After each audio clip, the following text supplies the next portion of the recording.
Trendy with Miss Trey, Jessica Ray. How are you? I'm good. How are you? Thanks for having me. No problem at all. So I wanted to get you on here to talk about your new featured film. Um, but before we get into all of that, you have been a busy woman. Just reading through what you've been involved with and what you've been a part of has been phenomenal. Growing up in Minneapolis, how was that? That was an experience I can imagine. From directing self-written main stage productions in college, um, doing various films such as True Blood, Get It Shorty, Star Trek, Into Darkness. You've been doing a little bit of everything. Yeah, I mean, I've been really lucky to be able to do a lot of things kind of all over. I started in theater. I was very much into theater, but I was also like a big sports kid, and I was also like 90s R&B hip hop girl. So I never really had like my place, I guess, but I was just kind of everywhere. Um, yeah. And then I did theater in college. I was really involved in student senate, and like back when the Dream Act was just starting, we were out there fighting for that before anyone knew what it was. And then I moved to California to do film, and kind of been doing that ever since. I also work in sports here too. I game day produce for the Dodgers, and I work at the Tennis Channel, and yeah, I'm just everywhere. You're a busy woman with a lot of hats. I can't be mad at it. I love to see a woman out here working and paving the way for others and also finding her way as well. So I love that. Thank you so much. So you said 90s R&B. What is your favorite 90s R&B? Oh man. I mean, I was a big Aaliyah fan. I mean, there's Mint Condition, like Donnell Jones. I mean, oh yes, yes, so many. Just wanted to see where your catalog was at. So yes, I definitely agree. It was some good stuff. So I want to go ahead and chime in your executive producer before we. So Sorry, I I'm want to in the welcome car. you to Trini with Miss Trey, and then like I stated to Jessica, we got to talk about this film with ABFF. How does it feel to be a part of ABFF? Raise your hand. How does it feel? Amazing, amazing. Just amazing feedback. It's been a really long road for us, and I'm really happy to be a part of this great festival for the 25th anniversary. I actually just worked with someone with a director whose film was at ABFF 20 years ago, and he said, "Man, Wow. it's and to hear him talk about how proud he was of us in it, and to be here this year has just been after everything we've been through, through the pandemic, but also all the things that we went through to get the movie done. It's been great, and the feedback has just been nonstop. Just people telling us how much they love the film and how proud they are, and we're just as proud." Well, I will definitely say that I love the film. I'm all about people finding their voice, finding their purpose, finding and reliving their story, whatever that may look like to them. So, can we get a little feedback as to why this film was put together, written, and directed? I know, like everyone has a story, but what made this story so significant? Well, I guess what really motivated me, I actually called Evan, I think one of these nights, but what really motivated me, I was TAing in a college course, and I was working with a producer who was, really nice, older white gentleman, really successful. And he was talking to the class about like, kind of like, what are the tragedies in the world that you can make a TV show about? And he went through his spiel, and everyone said, like immigration or war or whatnot. We come back to class the next day. I know I've told the story before, but it's just so powerful to me because we come back to class the next day, and he goes, "Guys, I didn't tell you about this one thing. Man, if someone could capitalize on rape and sexual assault, man, someone could make so much money off of that. Oh man, how do we crack it?" And I was just sitting there going, "Oh man, I don't know what to I didn't know what to say. I didn't know." And I was working on a different story at the time. And, Raise Your Hand is not specifically about one topic, but Right. that was something that I was like, I'm in a position where I can do something, and I'm not going to let other people tell our stories. Like, that's not the way that it needs to be done. And I remember calling Evan and being like, Ev, do you maybe want to jump on and produce? And he's like, I've been waiting for you to call me and have that conversation with me. Wasn't exactly like that, but yeah, it's kind of how it went. When the women tell it, let us have our story. Okay. So, like you said, it's not just one aspect of whether it be just sexual assault, racism. It's a little bit of everything. So I love that it was touching on a little bit of everything that we've been dealing with over the past 10 years in inner city communities. So it was a good way to, have her share her story, because as youth, we always try, or some always try to mute the youth. So to be able to have her tell her story in such a significant way in school at that, because, it's already hard to tell your family, but to go and tell someone in school was something huge too. So the characters that you had for the teachers, that I loved it. I have nothing but greatness to say about it, because, you always kind of want to have that support system. And I felt that they gave that support system without overstepping, if that makes sense. Yeah, thank you so much.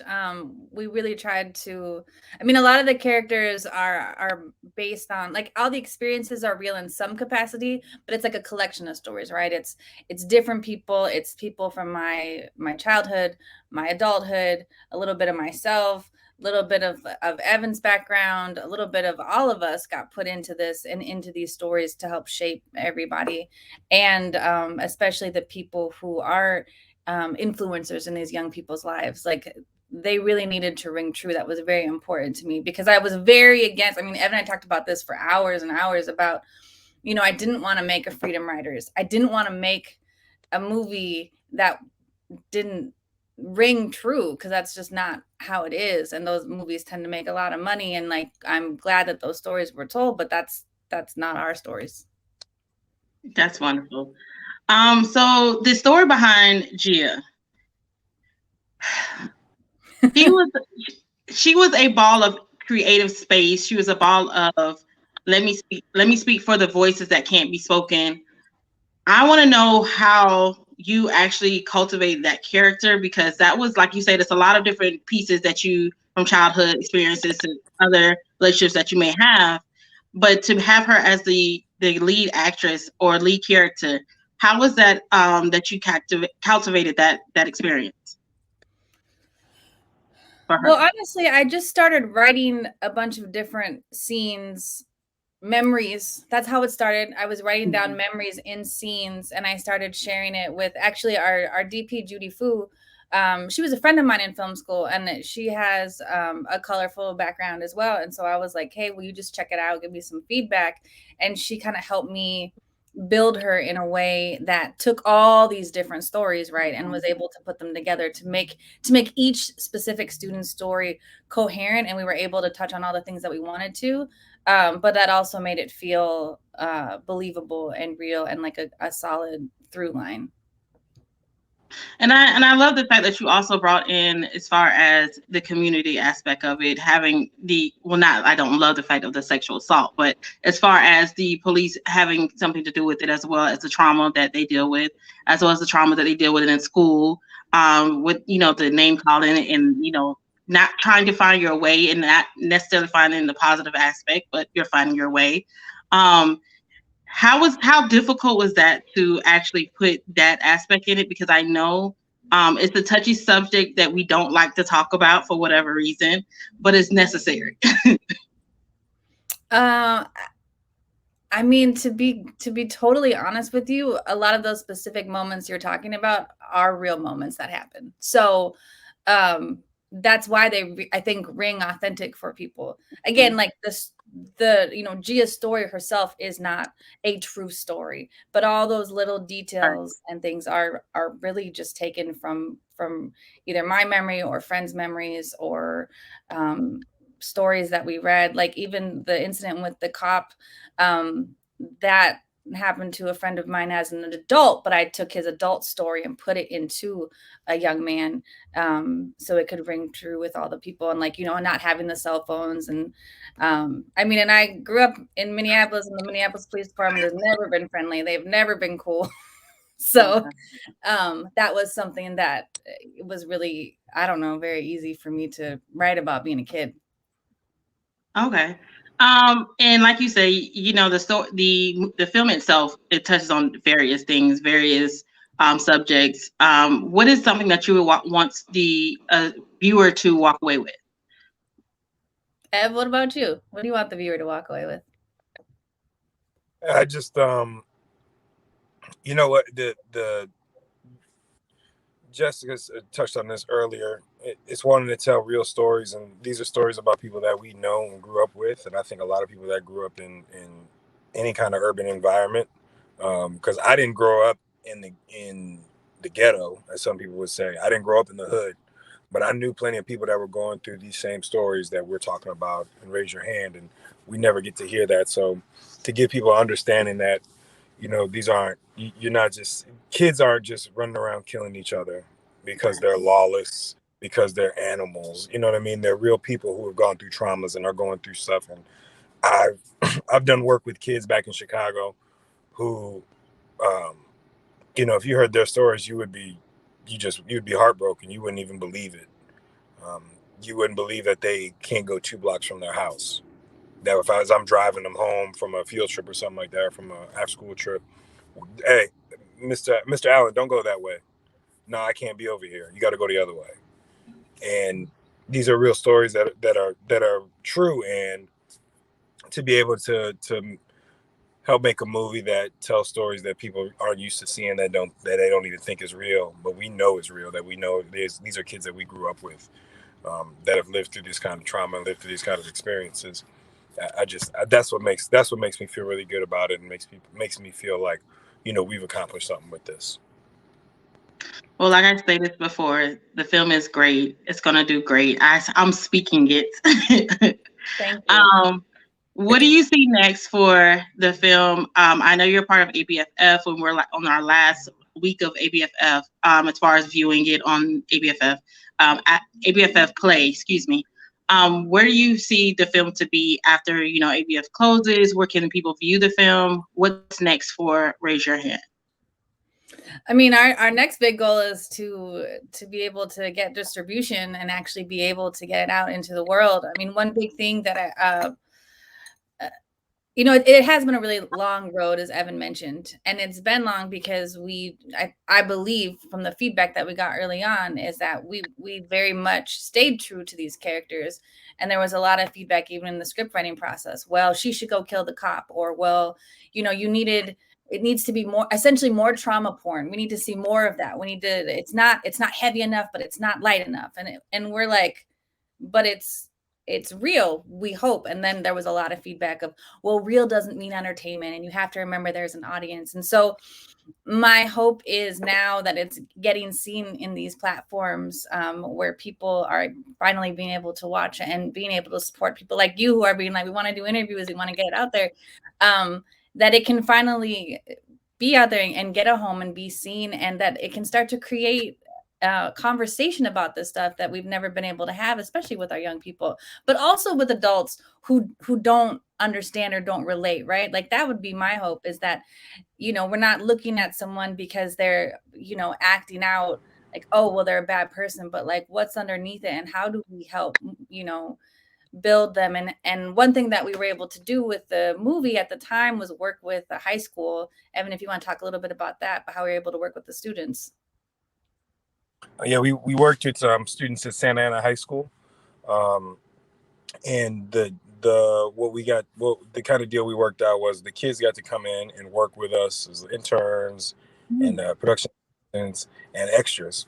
So you see some of them in the film.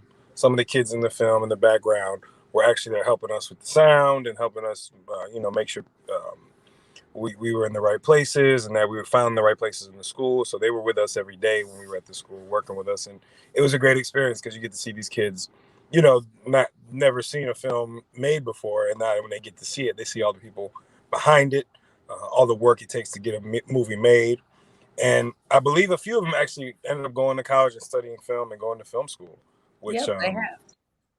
It's been a while. It's been a couple of years, but our hope is it's been a few years. It's been a few years, but our hope is now that we're finally gonna get it out there, get it in. I mean, it'd be so awesome to get theatrical release, but like just to like see it finally happen is amazing. And then Evan and I are working on some new projects coming up, and hopefully we'll be doing this again with you pretty soon.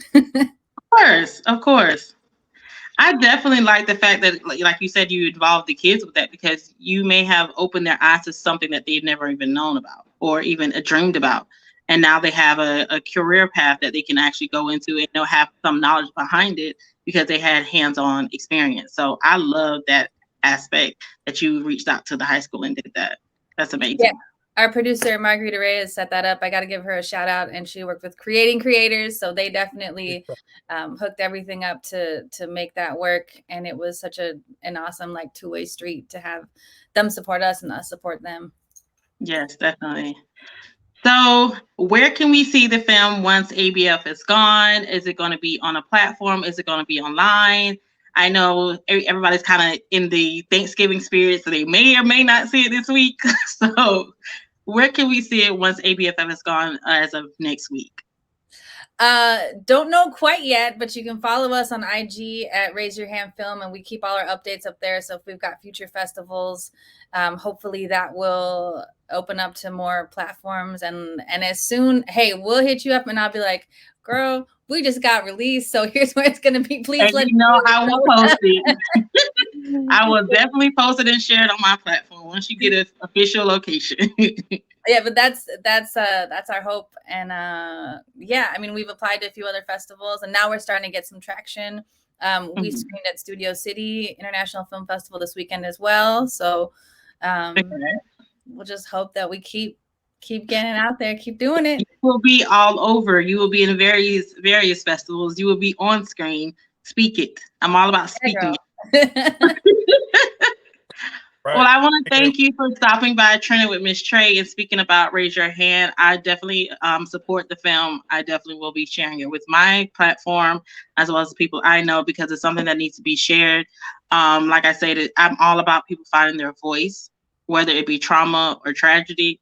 I'm all about finding your voice, whatever that may look like, whether it be someone close to you, someone in school, or someone, that you just ran into and happen to open up to. So I'm all about that. So I definitely support the film.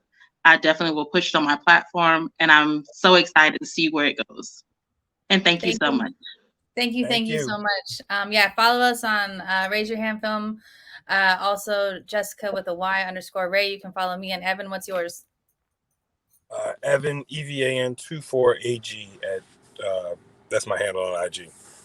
And Evan's also recurring on Snowfall, so you can check him out as well. Mm-hmm. Yeah, we'll see you guys season 5 of Snowfall. I played the role of Rennie in the Saint crew. And yeah, season 5 is gonna be, we're shooting it right now. It's gonna be explosive. You guys you see how he just laid out in there real humble, like, yeah, I'm on season 5. Like, no big deal. Like, I'm on season 5. We all watch out for us in 2022. We don't have a release date yet, but it's coming, and it's gonna be amazing. I can't wait for everybody. Y'all have exciting things coming. Well, definitely make sure you tap into Trini with Miss Trey if you have any exclusives, new projects. Definitely, so we can make sure we have it on the platform and share it with our audience. So I appreciate you, and you have a wonderful, wonderful night. Thank you so much. We appreciate it. You like writing? I love writing. I think you writing a play for class is a great idea. Let's do it from the top. I feel like half of the things that she wrote in here, I'm obligated to report to family services. You can walk home! No one is gonna hear our stories unless we tell them. It's time for me to leave, time for me to let it